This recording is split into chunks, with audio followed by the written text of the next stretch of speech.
Maybe I caught you guys on lunch, so I won't keep. I'll keep it short. I posted a video, a bread panning video, and showing you how to put this detail on the tops of the panels. You got these dog ears here, and they bend around the back, and then up inside this corner. What should I see? Yeah, it's harder to see on this side. Let's see here. Anyways, yeah, up inside here, at the top of each seam, it's there's no notching, right? So this is completely seamless here. The only notch is right at the top, and for water to get up in there, even blowing rain, would be pretty difficult. But a lot of guys were asking me, how do you vent a ridge with bread panning at the top? And this is how we do it. It's a perforated Z. That's what we do. Right in here, it's right on top of this seam.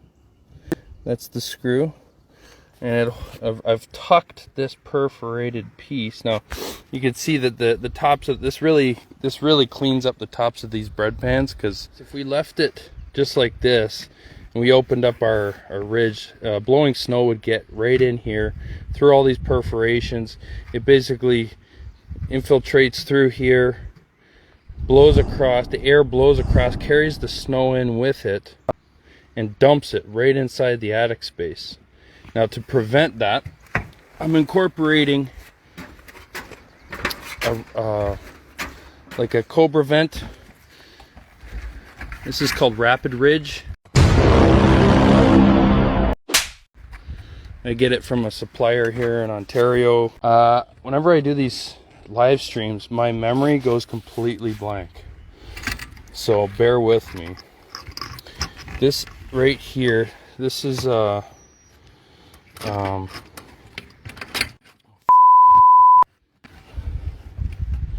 anyways, it's a material that it'll allow. Yeah, Steets is in the house. Hey, what's going on? Welcome to the live stream. This edge here wraps right around the bottom. So, snow screen. Thank you, brain, for finally working. Jeez. Anyways, yeah. So this is a snow screen, and this lip right here. So this is a 1/2 inch dimensionally right here. It's a lip. Now I've created a step down in my Z the same height as that, so that basically just sits. It tucks right on there quite nicely, and you can see that step down tucks into that edge right nice. And what we have is the snow screen directly in contact with the surface of this. I've had problems like this on other jobs, where if you have a perforated bead along the top, you have to give it some sort of snow screen. If you don't, snow will get into the attic space, unfortunately. I've had this on other jobs, and I've literally pulled my hair out getting it sorted. Hundreds of feet of ridge, just dumping snow into the attic. That's a lot of snow.